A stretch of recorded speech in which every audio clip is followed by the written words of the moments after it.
Hello, everyone. Welcome to the Call of Duty Clan Hub podcast. This is week 2. My name is Kevin, and I'm here with my co-host Ryan and Hello. our special guest, BulletBaby103, clan leader of TagMnBagM clan. So, Bullet, why don't you tell us a little bit about yourself and how you got your start in Call of Duty and clans? Hi, guys. Thanks for having me. I really appreciate it. No worries. It's quite an honor. Well, let's see, about 7 years ago, I started gaming. My best friend begged and started playing World at War Zombies. That was so much fun. And then I got into multiplayer, and right away that year through MW2, I met several people who are still on our team. We didn't form a team then. We had 2 other teams that we just played around with through MW2 and Black Ops 1. Really started to learn more game modes in Black Ops 1. And then in MW3, Call of Duty came out with Elite and challenges, ops, and being a highly competitive person, not necessarily a great gamer, but loving to compete. 3 of us started one of the clans that they gave us an opportunity to do, and that was February 2012, which was 5 years ago this month. So we're celebrating an anniversary / birthday. And actually, I did not start the clan. I came up with the name, which was Spank You. What a great name. How ironic. There were a lot of spanking clans at the time, and it was a lot of fun. But Any plans to rename your current clan to Tag 'em and Spank You? No. No? All right.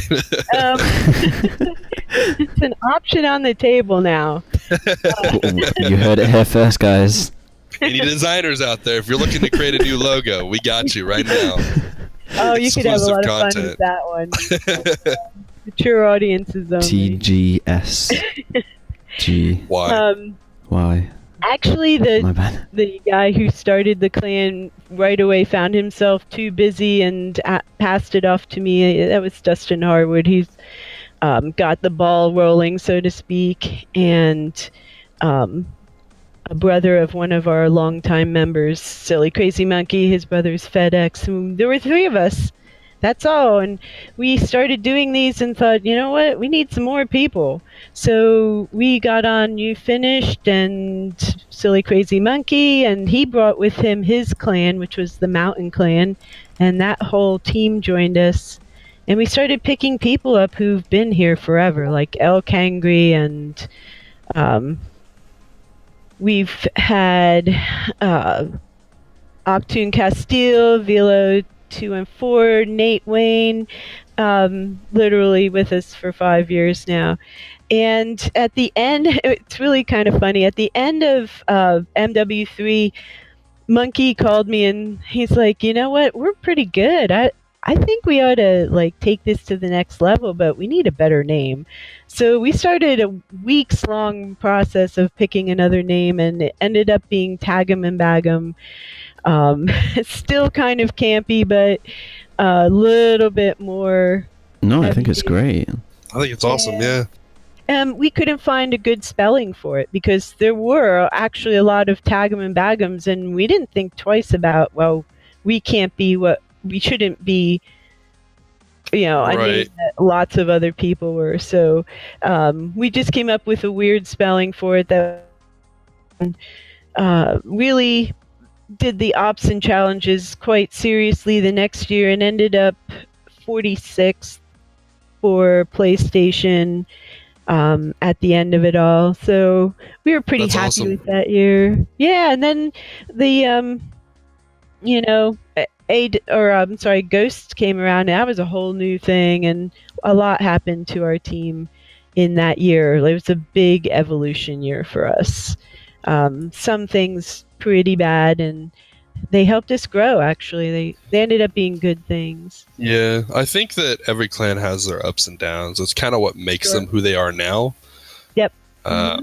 So, these awesome stories, which is why it's so cool to get anybody on, and to explain, how they even got into Call of Duty, how they got into clans, because it's always going to be slightly different or completely different, And it's Yeah. just really cool to listen to everyone's origin stories, is what I like to call it.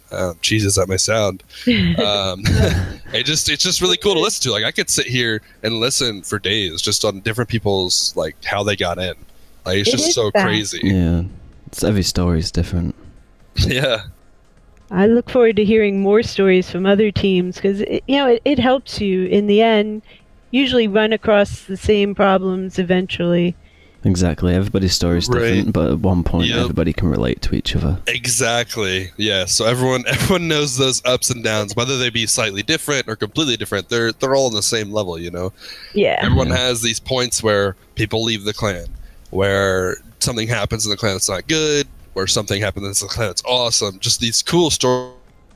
Just listen to day in and day out. Are just awesome they're things make going or on. break points really because Right. you can either fold under the pressure Yup. and give up or pick up and stand back up again and say you're not taking me down.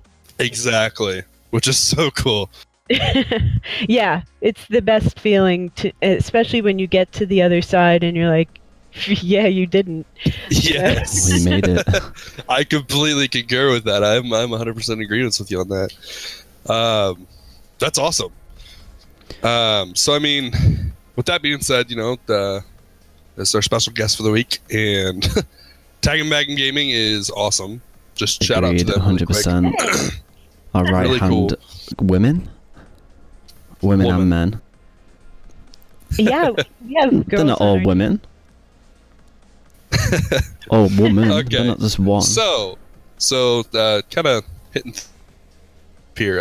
Last week we asked a question on the podcast of what Call of Duty really needs to do, you know, to get back in and being popular again and getting out of this rut.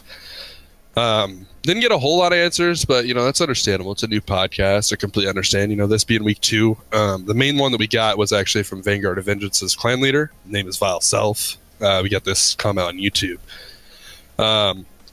It's a pretty long comment, but I'm not going to read the whole thing. I'm just going to break it down. You can go onto our podcast on YouTube to check it out, the whole thing, if you want to. So what he's basically saying and really pushing is that Call of Duty needs a break. And I think he's do you know right. what? I 100% agree with that. It is. I said this before. Obviously, I'm an Activision ambassador, so I speak with literal people who are passionate about Call of Duty and other games, and we were talking about how Call of Duty has like gone downhill lately, and I even brought up the idea that instead of having 3 different developers in 3 separate years and 3 Call of Duties by 3 different developers, should I say, they should keep the 3 developers, of course, but release a game every like 1 or 2 years, every 2 or 3 years. Sorry. Right. I It would- completely agree. Make so much more sense, and it would make sure the game is complete, like Infinite Warfare isn't. You know what I mean? It would just make things so I bet much they easier. had 3 years to work on it. They did, and apparently Right. that isn't enough. But you've got to did not understand. help, right. But do you know But what though?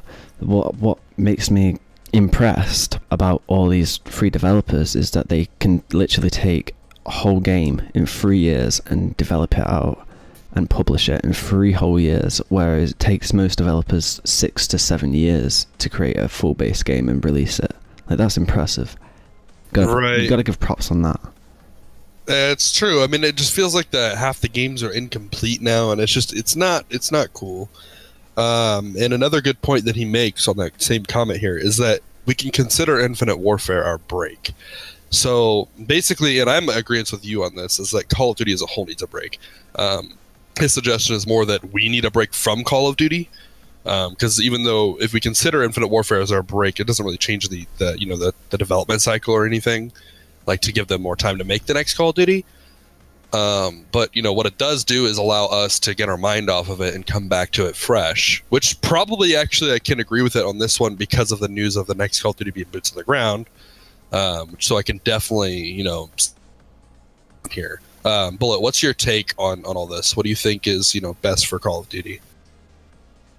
Oh, that's such a good question, and I think that's really best answered personally by people, because somebody like me would play Call of Duty every single night, and I feel that since I've been playing, Call of Duty has the best replay value uh, of any game out there. I mean, you take like a Battlefield 1, which we put a lot of hopes and dreams in ourselves. We made a team up for it, got a leader, and it's pretty quiet and doesn't expect to be going too far too soon.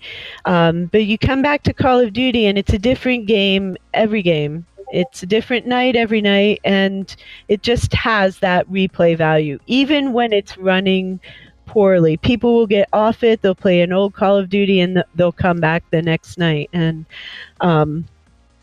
for that, I'm not sure they should take a year off from making a Call of Duty, but I think Activision is shooting itself in the foot, going for money.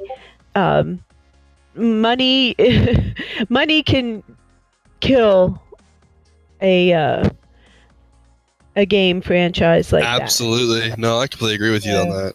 I think one thing they don't think of is how much Clan Wars did put the public community to to higher levels, to higher standards. They played it longer, kept the game longer, and people see that they can enjoy themselves on it for a longer duration, and it just gave more meaning to the playtime for the most part. I don't think they see that, and there is a downward spiral ever since they took it out. Now, as far as boots on the ground go, I know there's a large part of the community wants that so bad, and why not try it?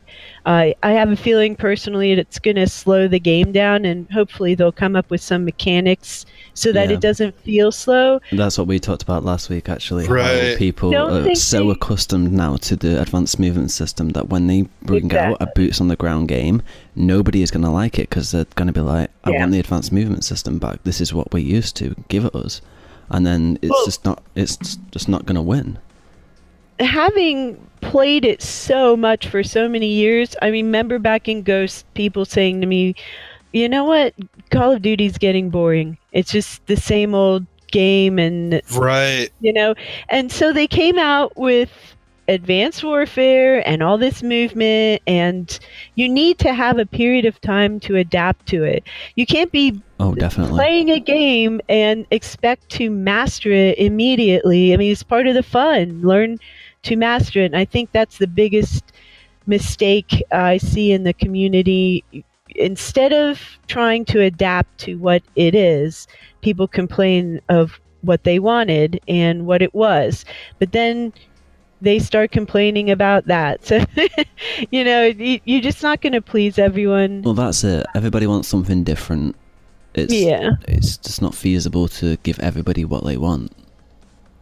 That's exactly true. You go back and play an old game then. Exactly. Anyhow, let me move us on to the next topic of today's podcast. And this one is about DLC. We talked a little bit about this last week, I believe. And the question is for you, Bullet. What is your take on DLC, and do you think it ruins the game? Because this is a big little conversation between the Call of Duty community of how DLC is just becoming too much pay to win, and it's taken away from the actual gameplay. Right, and keep in mind that this DLC that we're referring to here, this can include just the map packs with the season pass, the supply drops, anything they add after the game is released that try to either push content to make it look like, oh, hey, we're updating our game, when sometimes in the background there's things such as, the emblem editor. That's a hot topic. Right. Coming soon. Still not in the game and has been pushed back. Again. Exactly. Again. So what do you think with the DLC? What do you think they should do about that situation? DLC, as far as maps are concerned, I think they should keep doing that. It does add interest to the game. I know a lot of people are like, oh, I'm not buying that because they're mad about supply drops. But in effect, the maps are adding more interest to those people who can afford them and want to buy them. I hope they keep doing that. As far as supply drops go, To be honest, I don't think any amount of supply drops, DLC, camos, anything is going to make a game feel better if the game mechanics don't run well. I completely agree with you. I could care less what my gun looks like if getting shot 10 seconds before I even get around the corner. So the game has to feel good, and I think they should be spending more time on servers and mechanics of incorporating the movements, the boost, and all that. Spend more money and time on that. Make the game more pleasurable for people. And then if you want to start adding the fluff, then do that. To me, it's just not that important. You'll get people buying it because they think it looks cool, and it does. Now, the emblem editor, I know your clan leader, Vile Self, does amazing emblems. I'm sure he's looking. Oh my God, yes, he does. They're so incredible. They're crazy sometimes. Yeah, it's something they can do for the community. And if you've had something programmed in past games, to not have it come out right away is beyond me. Especially when it's like running on the same engine. Yeah. Yeah. I know it's an edited version, but like, come on. I think it also makes it worse that every other game before it actually already had the emblem editor on day one. Right, exactly. Like, it doesn't make sense how it's taking them this long, plus two other delays to bring it out. As far as clans go, too.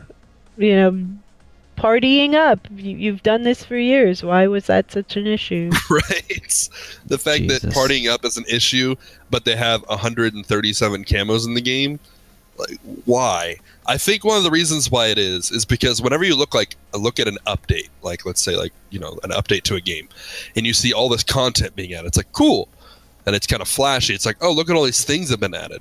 Whenever you see an update where it's just like fix this, it's not nearly as flashy. And it's not something where you're like, oh, I'm going to get on and play this game now. It sounds awesome. At least that's how they think it is. Me, personally, I'd be way, way, way more excited if I saw a patch note that just said, literally, if it just had one bullet point and just said fix shit. Like, I would be excited.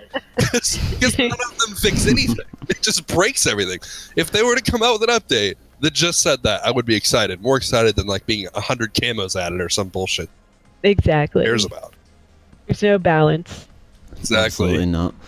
I kind of relate to the way the supply drop system is to CSGO, kind of, except for the variants. I agree that I don't agree, but I prefer when the supply drops are more cosmetic, like Modern Warfare, Modern Warfare Remastered was, should I say. I'm back with the times here. But back when it was just has left the station. It's left Hogwarts. But I personally preferred it when it's just cosmetic items, which is honestly why I'm so addicted to Counter-Strike cases, because I love skins and I love anything flashy.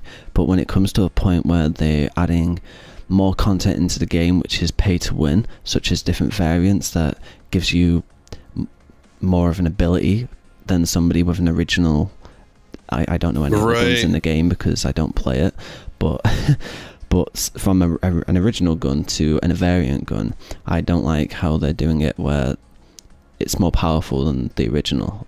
That isn't how it should work. I completely agree. Yep. And I mean, looking into that, it's crazy because even in Modern Warfare Remastered, this is something I actually just watched on Drifter. If you guys don't know who he is, he's a YouTuber on Drifter's channel, one of his most recent videos. So credit to him for putting this out there. Is that even the melee weapons, and again, this is in reference to Modern Warfare Remastered, is that the melee weapons, whenever you pull them out, actually gives you a longer sprint time. So you can actually sprint to the bomb faster and search and destroy and things like that. So even the melee weapons, which are supposed to be cosmetic, in even that game, it may not be a huge difference, because I believe he said it was about a 75% increase on the amount of time that you can sprint. It does help you in certain game modes, which it's in the original game. It's just very odd. And again, shout out to Drifter on that, because that was really interesting to see. Yeah. Yep. Completely agree with that. I do think that variants it's it's an unfair advantage. Um, and I think more people end up putting the game down or selling it because they're tired of getting shot by some weapon that they can never seem to pick up. Absolutely. Good story in Advanced Warfare as far as variants go. I mean, we had clan members frustrated all the time because this person has the Insanity, you know, this person has the Obsidian Steed. And it's just not fair. This person has the Speakeasy. So what a couple of our clan members did, because they were so frustrated with the whole system, they went through their armory and deleted every single variant of every single weapon that they had. They even posted videos of it, just in retaliation, right? What I think that you know, the variants are kind of a cop out. It's like, oh, here's all these weapons, and then they can advertise it as them having like 100 weapons, and really they're just slightly different versions of the weapons. And then everyone ends up using a specific variant of each weapon, and it's the good one. So why not just make that specific variant the main weapon and get rid of everything else? Because they're completely irrelevant. It's and then it's skill on skill. Exactly. Even though it's a variant, I mean, there's no variant anymore if there's no other versions of the gun. So if it was just the Speakeasy, if it was just the Obsidian Steed, if it was just the Insanity, I don't think there'd be a huge issue with the game. But instead, you have these base versions, the rares, the enlisteds and stuff like that. And this takes place, you know, as well in Infinite Warfare. They've got all the different ones where, I mean, I know you can craft them now, which they made it seem like, oh, now you can craft them. We fixed the issue. And then they added the game COD for a points. While. Yeah, they added COD points to that game as well, which is so dumb. Because now everybody has all the unlisted items, and you can't because you don't have enough salvage. Exactly. It's just not fair if you had to pay to win. Yeah. As far Play as the game to win is a different story, however. As far as the salvage goes, I've had the game for a while now. I bought it when it came out. And I haven't spent any salvage at all, and I just now hit 4,000 salvage. Now, granted, I don't play it regularly. I'm almost Prestige 2, but the fact you have to get up to Prestige 2 to have enough just to craft one of the epic weapons, and that's not even including the rare and the commons that you have to craft before it to even gain access to it. So it's really just like, oh, we have this, but in reality, it doesn't really help you that much at all. It's kind of how we just want you to spend your money. Exactly. Yeah, they do. I know several of our guys prefer the commons and not all the extra stuff that goes into these higher level weapons. They don't care for that, and they find the gun runs better, you know, and it's more truer version. Right. And that's why you see people and I bring up Advanced Warfare a lot because it's kind of the core of whenever it came out. And it's kind of what I default to whenever thinking about the situations. Like in ranked mode, you could use variants, but most people didn't. And the fact that they did that on purpose with no rule set telling them that they weren't allowed to use variants just tells you how much people really want there should just be consistency in the game, and there is none. Well, that's it. It's like the Mark II weapons. That's a good point. It's like the Mark II weapons in Infinite Warfare. Don't even get me started on the Mark II weapons. They're literally the exact same guns, but they have a Mark II logo on it. Why did they do that? Because they want people to think, oh, there's Mark II weapons in the game. These must be 10 times better. Let's spend our COD points on this stuff. And all they do is give you a slightly more amount of XP per kill. That's not worth it. Like, that doesn't increase anything. That's just dumb. If you're going to do that, you might as well just add XP boosts like Battlefield does. Well, it's all about money. It is, unfortunately. Basically, that's what it's all about. Whatever makes the money.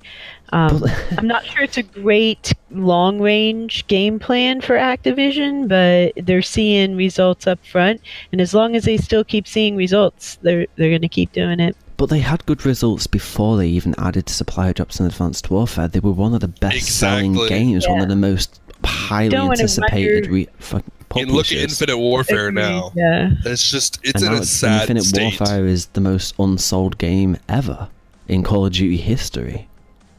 It's pretty crazy that the sales on that. Crazy. The only reason they ever made profit was because of the Legacy Edition and Modern Warfare Remastered. Exactly, and they always advertise like the amount like the amount of units sold, they always include the number for Modern Warfare Remastered. They don't ever show like an individual number for Infinite Warfare because of how bad it is. Exactly. If they sold Infinite Warfare and Modern Warfare Remastered separately from the beginning, I can guarantee you that Modern Warfare Remastered will be double or even triple the amount of sales than Infinite Warfare would have been. Absolutely. If anything, Infinite Warfare would have absolutely flopped.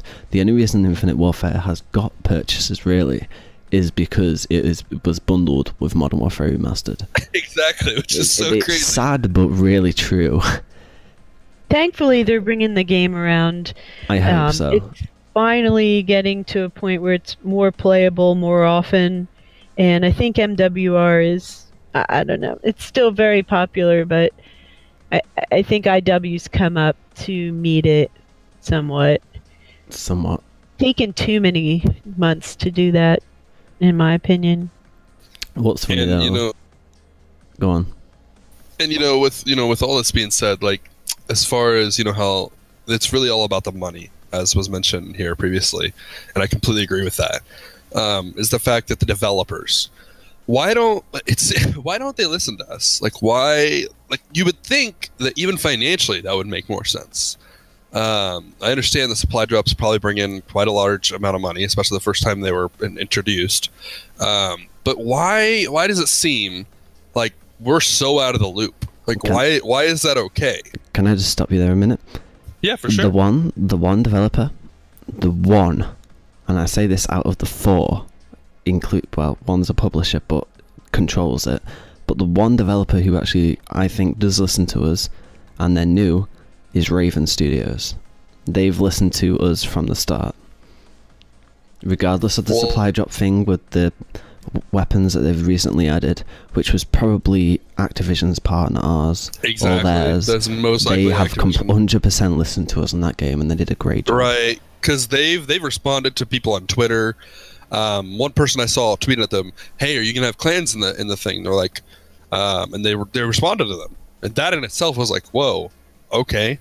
They were like, we'll look into it or something like that. Yeah. They didn't end up doing it because I'm sure that Activision, had a say in that, but Activision really needs to chill on the whole basically commanding how Call of Duty goes each year. Exactly. They should just let the developers do their thing. You need to give respect back to the community that buys their games. We pay them. We literally bring back them. Clan Wars. We need to bring back hashtag Save Clans Wars again.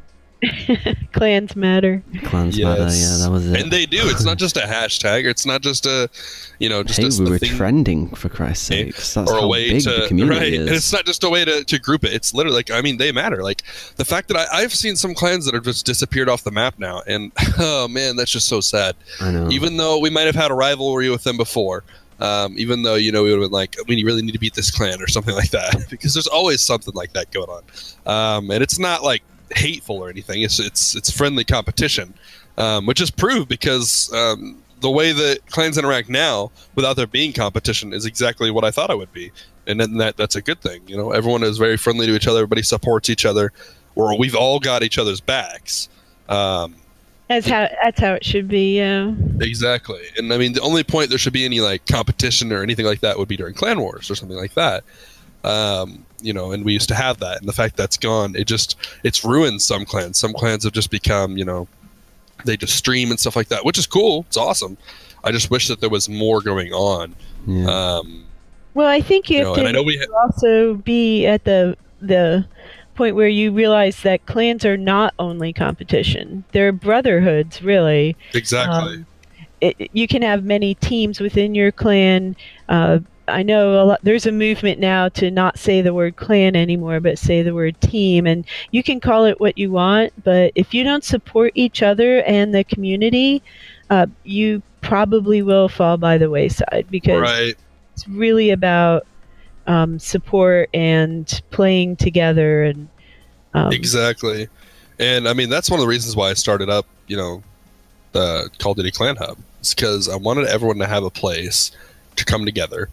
And we do that on Twitter as well. I'm not saying like, oh, this is the only place to do that, but I just wanted there to be some more camaraderie, some more places for people to interact with each other and things like that. And we definitely have that now, which is awesome.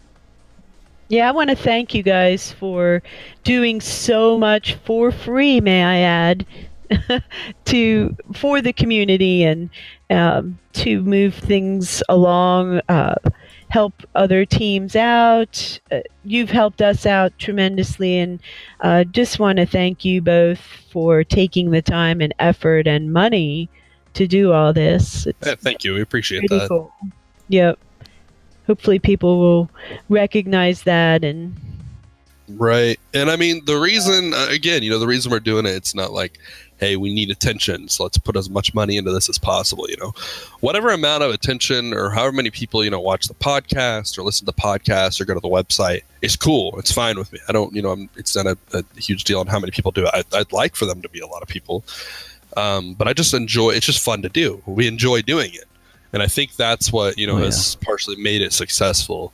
Because you can't just do something just because, and there needs to be a reason behind it. Like both of clans, I'm still in a clan, second in command of this clan. Like I've said in previously, like on Twitter and things. But it's so cool. The whole clan community is just awesome, and to not support that would be crazy in my mind. yeah, yep. I 100% agree. Agreed. I really like that you're doing clan challenges too. Um, I know clans are falling back in regrouping with regard to challenges and all, but it's good to stay on top of your skills and to play together and the challenge of it. If you want the challenge of Clan Wars, and why not the challenge of the challenges? It can only improve. Plug. I appreciate it. Yeah.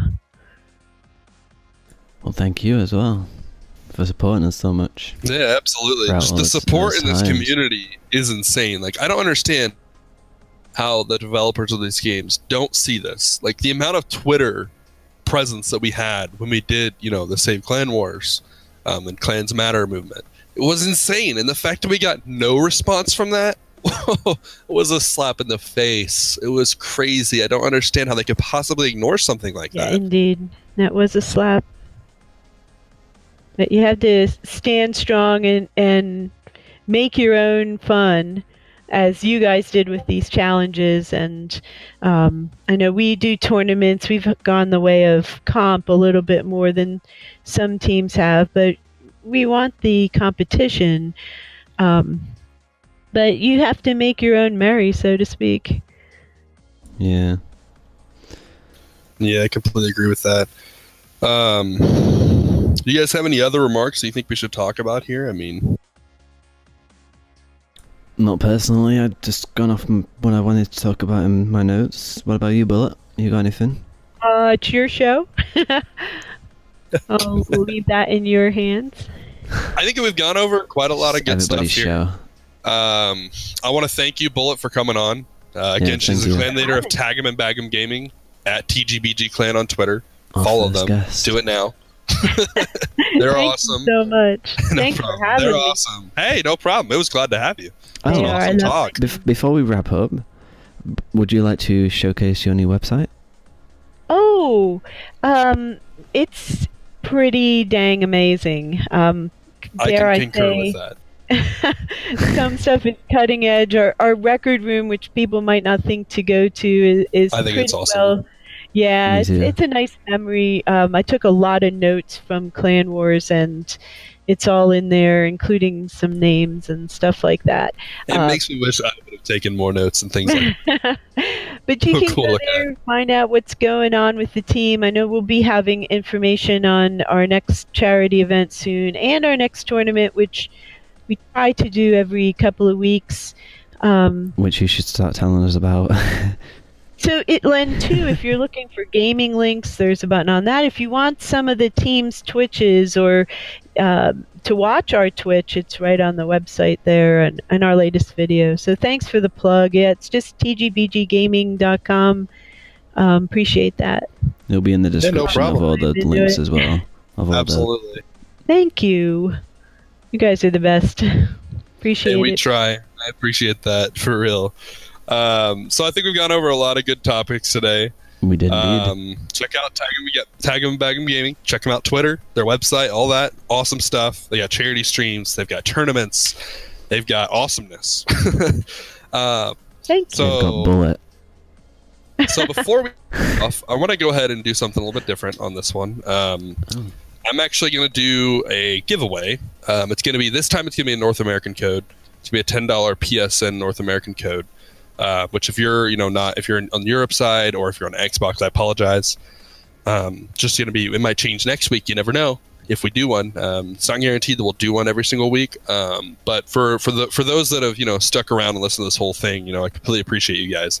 And this is just kind of my way of saying thanks. So what I want you to do is tweet at us or send us a YouTube link to like your favorite Call of Duty moment or like your best play that you've ever had.